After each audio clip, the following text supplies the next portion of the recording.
জন্মদিনের শখ আমার মিটে গেছে রে। আর না, আমার ছেলেদের থেকে, আমার এই পরিবার থেকে আমি জন্মদিনের একটাই উপহার চাই। ওই মেয়েকে এই বাড়ি থেকে বিদায় করো তোমরা।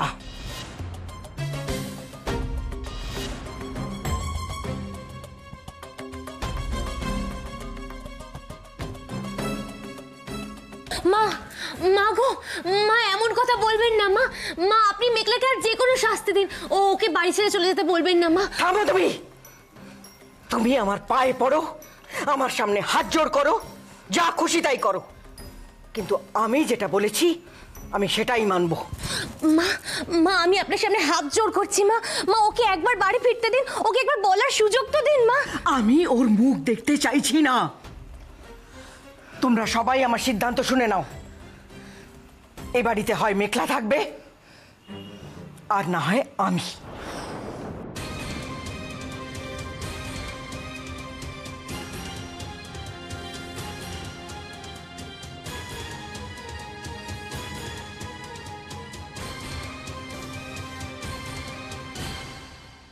কি হয়েছে?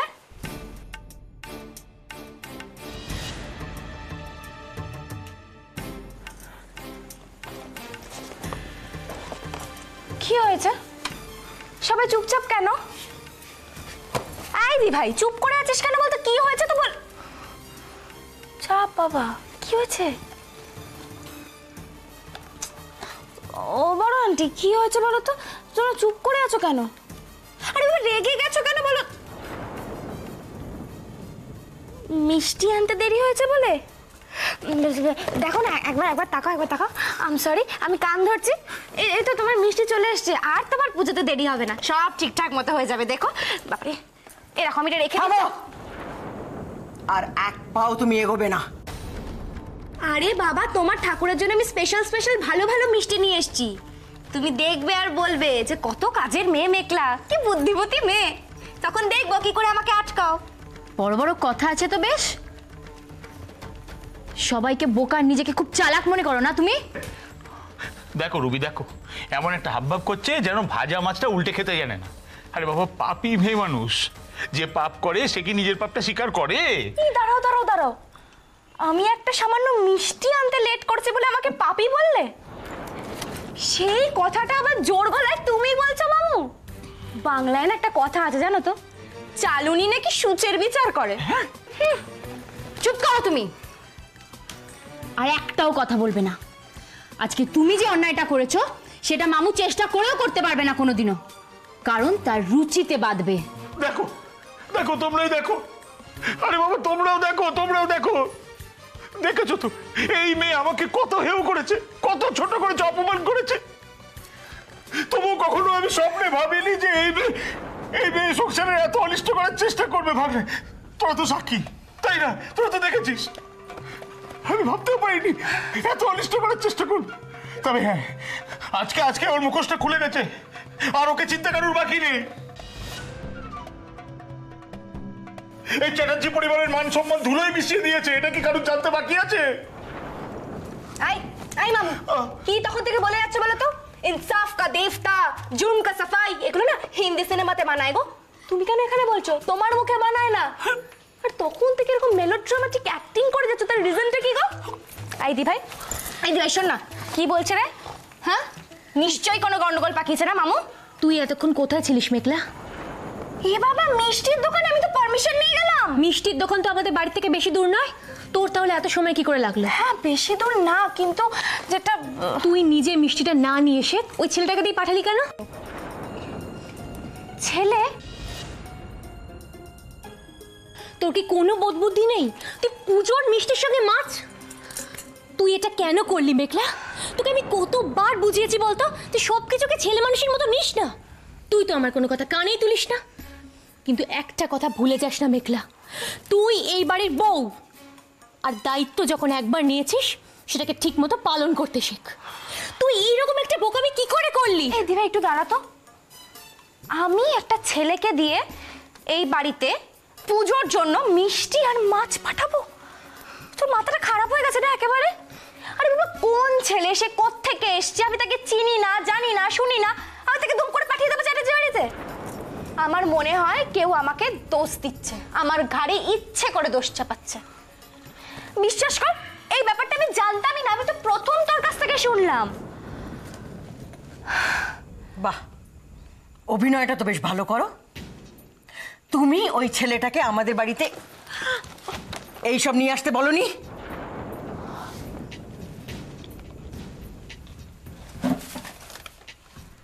কি হলো?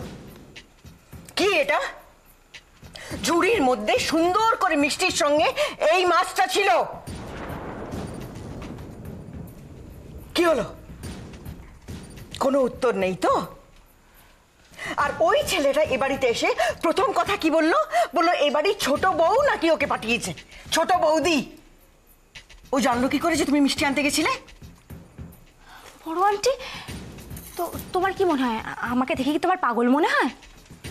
আমি আরে বাবা শোনো না, আমি মাছের সঙ্গে কেন মিষ্টি পাঠাবো বলো তো, তাও আবার পুজোর মিষ্টি।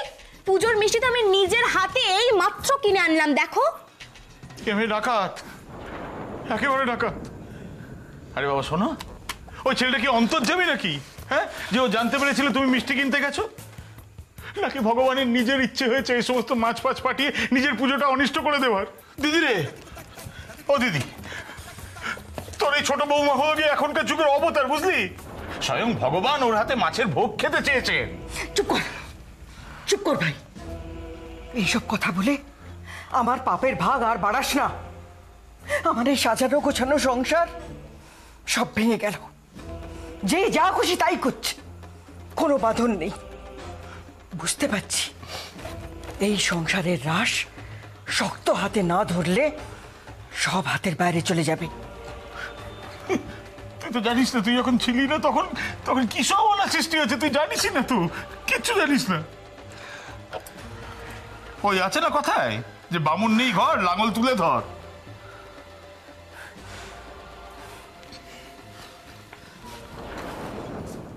কিন্তু এসব তো আর হবে না বাছা। এইসব অনাসৃষ্টি কারবার আমার সংসারে আমি আর হতে দেব না।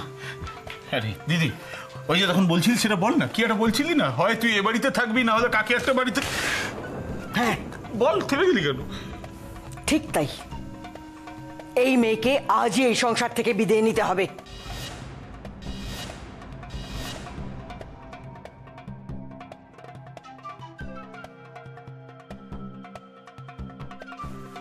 মা মেঘলা বললো তো এইসব কাজ করেনি। ওর কথাটা তো একবার শোনো। হানি, কি বলছিস তুই? হ্যাঁ, আরে বাবা, খুন করে কেউ স্বীকার করে যে সে নিজে খুন করেছে? করে কি? এই যে মিকলা যতই বলুক না ও দোষ করেনি। আরে বাবা, যা প্রমাণ আছে সেটাই তো আমরা বিশ্বাস করবো, তাই না? মা, মামু যা বলার বলুক, তুমি নিজে একবার ভেবে দেখো, মেঘলা এই বাড়ির বউ, ওকে এইভাবে সবার সামনে। কি বললি তুই? কে এ বাড়ির বউ? ওকে আমি কোনোদিন এ বাড়ির বউ হিসেবে মানিনি। একটা অসভ্য অভদ্র মেয়ে বড়লোক বাড়িতে মানুষ হয়ে বকে গেছে। না হলে তুই বল না, ভালো কোনো মেয়ে যদি হয় তাহলে হুট করে কোণে সেজে শ্বশুর বাড়িতে চলে যেতে পারে? মা, মেঘলা এই বাড়িতে আসার পর থেকে পরিবারটাকে খুব ভালোবাসে মা। ও ও আমাদের পরিবারেরই একজন এখন। তাই বুঝি? তাই যদি হয় তাহলে আমি বলবো ও যা করেছে অন্যায় করেছে। কারণ যে বউ নিজের বাড়ির ভালো চায়, নিজের সংসারের মঙ্গল চায়, সে আর যাই করুক ঠাকুর ঘরে কখনো আমিষ ঢোকাতে পারে না। এই যা শিক্ষা দীক্ষা, এই যা রুচি, তাকে আমি এক মিনিটও আমার ঘরের বউ বলে বরদাস্ত করব না। ও ঠিক যেভাবে জোর করে আমার বাড়িতে ঢুকে পড়েছে, দরকার হলে আমি জোর করে ঘর ধাক্কা দিয়ে ওকে বাড়ির বাইরে বার করে দেব।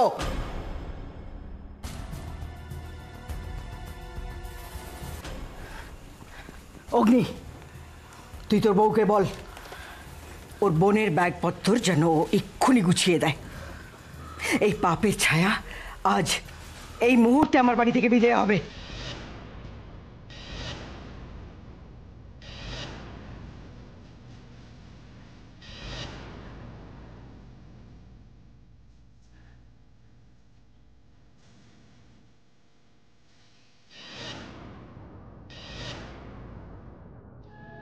কি বুঝলে ভাগনাবু? কেমন দিলাম একচালি কিস্তি মাত। অগ্নি, অগ্নি তুমি প্লিজ মাকে রিকোয়েস্ট করো যাতে মা মেঘলাকে ক্ষমা করে দেয়। তুমি চুপচাপ দাঁড়িয়ে রয়েছো, আমি তো বুঝতে পারছি না তোমরা সবাই ভাবে চুপচাপ দাঁড়িয়ে রয়েছো। মা, মা আপনার যা শাস্তি দেওয়ার আপনি আমাকে দিন, আমার বোনকে আপনি ক্ষমা করে দিন। মা, মা আপনি যা শাস্তি দেবেন আমি মাথা পেতে নেবো, কিন্তু আমার বোনকে আপনি ক্ষমা করুন। মা আমি আপনার পায়ে পড়ছি। ওঠ, এদিকে এসে দাঁড়া। একদম অন্যায় না করে কারোর পায়ে পড়বি না। করেছিস তুই কোনো অন্যায়? তাহলে কেন পায়ে পড়ছিস? তাহলে তুই মায়ের পায়ে ধরে ক্ষমা চা মেঘলা। কেন দি ভাই, আমি তো কোনো ভুল করিনি। আমি যদি পায়ে হাত দিয়ে ক্ষমা চাই তাহলে তো এটা প্রমাণিত হবে যে আমি ভুল করেছি। ঘোর কলি, ঘোর কলি, হায় রে, এ তো ঘোর কলি। এই যে ওপরওয়ালা আমায় তুলে দাও ভগবান। এ তো চোরের মায়ের বড় কথা শুনছেন। হ্যাঁ, তখন থেকে বলে যাচ্ছ কিছু করিনি, কিছু করিনি, কিছু করিনি। আরে কিছু যদি নাই করে থাকো তাহলে ছেলেটা হঠাৎ তোমার নামই নিল কেন? তোমার সাথে কি পুরনো শত্রুতা আছে ছেলেটা? শোনো, গলা তুলে কথা বলছো কেন বলো তো তুমি? আমিও কিন্তু গলাটা তুলে কথা বলতে পারি মামু, সেটা তুমি খুব ভালো করে জানো। বলবো ভাবে কথা আমি বলবো না, কারণ তাহলে তোমার আর আমার মধ্যে কোনো ফারাকই থাকবে না। কি জানো তো মামু, সবাই মিথ্যেটাকে সত্যি প্রমাণ করার জন্য না গলা চেয়ে বড় বড় কথা বলে, সাথে যারা সত্যি কথা বলছে তাদের সত্যিটা লুকিয়ে যায়। যারা খল মানুষ হয় তারা কি ভাবে জানো তো, মিথ্যেটা যদি চেঁচিয়ে বলা যায় তাহলে বোধহয় ওটা পট করে সত্যি হয়ে যাবে। এই কর গুনতে জানো শিখেছো ছোটবেলায়? একটু উল্টো দিক থেকে কাউন্ট করো তো। 5 4 3 2 1 বুম। সত্যের বোমাটা সবার সামনে ফাটবেই। আর শোনো, সেদিন কিন্তু আমি মেলোড্রামাটা দেখবো অডিয়েন্সে বসে। হাততালি বাজাতে হবে না, তাই। এই তখন থেকে কি বলছো তুমি? কি মিথ্যের কথা বলছো তুমি? হ্যাঁ রে ভাই, তোর নাম জড়িয়ে সমানে তখন থেকে কি বলছো রে? শোন, শোন ভাষাটা শোন, শোন দিদি শোন। শিক্ষিত বাড়ির মেয়ের ভাষা শোন। বাবা শ্বশুরের সাথে কি ভাষায় কথা বলে, এ তো নতুন কিছু নাকি রে? অলি বল, অগলি বল। আরে বাবা, তুই যখন ছিলিস না তখন জানিস না সারাক্ষণ কি ভয় দেখো তো আমাকে বাড়ি থেকে তাড়িয়ে দেবে বলে। আমার তো মুখ ধুকপুক ধুকপুক ধুকপুক করতো। ও নাকি সত্যি বলে তো? আরে ও কোন সত্যি বলবে? কোন সত্যি বলবে? সারাক্ষণ আমায় ভয় দেখিয়ে রাখানো। দেখ আমি সাদা মানুষ, কোথায় কি ফাঁদ রেখে ফেলেছে আমি জানি না তো। কোথায় পাদে থেকে ঘাপাত করে কাদায় পড়ে যাবো তখন। এই বড় বয়সে অপমান, এই অপমান আমার সহ্য হয় না তো। এই অপমান আমার সহ্য হয় না, আমার সহ্য হয় না। আজকে আমি 22 সালে ত্যাগ দেবো। কি অদ্ভুত, কি ভালো জমেছে তো ব্যাপারটা। আরে দেখি না কেমন মানুষটা প্রাণ হত্যা দেয়, একটু দেখতেও দিল না। চুপ করো মেঘলা, এসব কি করছো তুমি? আমি কি করলাম? যা করার তোমার এই মামুটাই তো করছে। আরে নাটকটা ভালো জমেছে। হ্যাঁ বুঝতে পারছি নাটকটা একটু গ্যাদে টাইপের, তাই তো? তাতে কি দেখার জিনিস দেখবে। আর তোমরাও একটু ভালো করে দেখো, এই লোকটাকে আমার খুব ভালো করে চেনা আছে। মাথাটা আদেও দেওয়ালে ঠুকছে না, মধ্যখানে হাত আছে। এই তখন থেকে আমার বাড়িতে দাঁড়িয়ে আমার ভাইকে যা খুশি তাই বলে যাচ্ছ না? এসব আজে বাজে কথা আমি আর শুনবো না। তুমি আজ এই মুহূর্তে এই বাড়ি থেকে বেরিয়ে যাবে, আর তা না হলে আমি আর থাকবো না এই বাড়িতে। মা, মা তুমি বারবার এই বাড়ি ছেড়ে চলে যাওয়ার কথা কেন বলছো? তোমরা দুজনেই আমাদের খুব কাছের, আমরা কেউ তোমাদেরকে ছাড়া থাকতে পারবো না মা। বিশেষ করে আমি তো থাকতেই পারবো না। বাহ, দারুণ। তার মানে এখন এ বাড়িতে আমার আর ওই মেয়েটার জায়গা এক জায়গায়, এক পর্যায়ে। আমার আর মেঘলার মূল্য এক। দেখলি তো ভাই, আজকাল আমার ছেলেরা ওই মেঘলার কথায় উঠে বসে। ওরা ভুলে গেছে কাকে শ্রদ্ধা করা উচিত আর কাকে ঘেন্না। না, আমি আর এক মুহূর্ত এই বাড়িতে নিজের মান সম্মান খুইয়ে থাকতে রাজি নই। তুই নিয়ে চল আমাকে এখান থেকে। চল দিদি চল, আমিও যাবো তোর সাথে। একেবারে গুরুদেবের আশ্রমে, আর কিছু না দুটো ফুটিয়ে ভাই বোনের হয়ে যাবে। চল তো, এ বাড়িতে অপমানিত হয়ে থাকবো না, চল। না না মা, আপনি এই বাড়ি ছেড়ে কোথাও যাবেন না, আমরা আপনাকে কোথাও যেতে দেবো না মা। মা প্লিজ। মা তুমি আমার মানের উল্টো ধরেছো মা। মা অনি তো ঠিকই বলছে মা। মা তুমি যেও না প্লিজ মা। ও মেঘলা, আমার কথা শোনো। মেঘলা শোন না মা, তুই একবার দিদিকে বোঝা, যা না একবার বল না। ও দিদি গো, তুমি কেন এরকম করছো? তুমি যেও না, কোথাও যেও না। এই রে, দিদি তো মোটে শান্ত হতে চাইছে না। সত্যি সত্যি বাড়ি ছেড়ে চলে যাবে নাকি? না না, তা যেন না হয়। আমি তো কথার কথা দিদির সঙ্গে যাব বলে দিলাম। সত্যি সত্যি কে যাবে বাড়ি ছেড়ে? কি হবে তাহলে?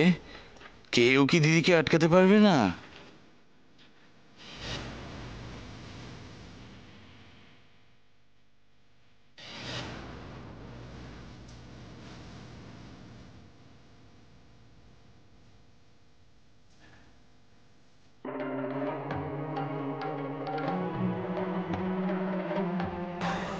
তারাও বড় আন্টি, এই বাড়ির আর 5টা মানুষের মতো আমি তোমার হাতে পায়ে ধরে এই বাড়িতে থেকে যাওয়ার কথা বলবো না, কখনোই বলবো না। সত্যিটা তোমার সামনে হাজির করব, তুমি সেটা দেখবে, বুঝবে, তারপর যদি তোমার মনে হয় এই বাড়িতে থাকা উচিত থাকবে, আর যদি মনে হয় চলে যাওয়া উচিত তাহলে তাই করবে। কোন সত্যির কথা বলছো তুমি? না, বলছিলাম এই যে মাছটা এখানে আসা নিয়ে তুমি এত চেঁচামেচি করলে কেন করলে বলো তো? মাছটা তো অশুভ কিছু না, মানে আমি যতদূর জানি বিয়ের সময় মাছ লাগে, বাড়িতে যখন নতুন বউ প্রথম পা রাখে তখনও নাকি মাছ লাগে, আবার আমি শুনেছি কিছু কিছু পুজোতেও নাকি মাছ লাগে। তাহলে নিশ্চয়ই ওটা অশুভ না। ওরা তো চেঁচামেচি করে না, তুমি কেন রিয়াক্ট করলে? বাহ, দিব্যি তো নিজের সপক্ষে অনেকগুলো যুক্তি দাঁড় করালে। তার মানে তুমি স্বীকার করছো যে তুমি অন্যায় করেছো, তাই তো? কিরে অনি, শুনলি তো? তোর বউ নিজে মুখে নিজের অন্যায় স্বীকার করেছে। আয়ুষী, তুমি কি নিজে বলে দেবে তোমার বোনের এই অন্যায়ের জন্য কি শাস্তি হওয়া উচিত?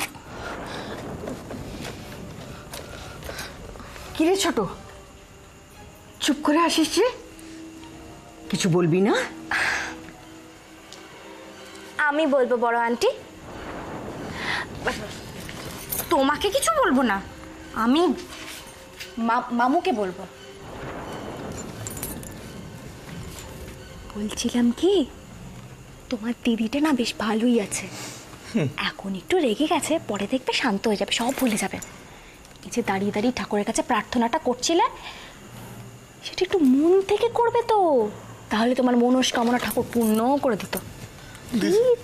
হ্যাঁ দিদি, হঠাৎ দাঁড়িয়ে পড়লি কেন? এই অপমান লাঞ্ছনা সহ্য করে এখানে থাকবে তুই? চল চল, আমরা যাই গিয়ে। এ বাবা, না না, পালিও না, এখানটাতে থাকো, আমি বড় আন্টিকে বুঝিয়ে বলছি। হ্যাঁ, একটু। বড় আন্টি শোনো না, বলছিলাম কি, একটা ভুল হয়ে গেছে, না বুঝে শুনেই হয়েছে, হয়তো ক্ষমা করে দাও না গো। নেক্সট টাইম যদি এটা রিপিট হয় তাহলে তুমি বাড়ি থেকে বের করে দেওয়ার আগে 2 মিনিটও ভেবো না, তো ক্ষমা করে।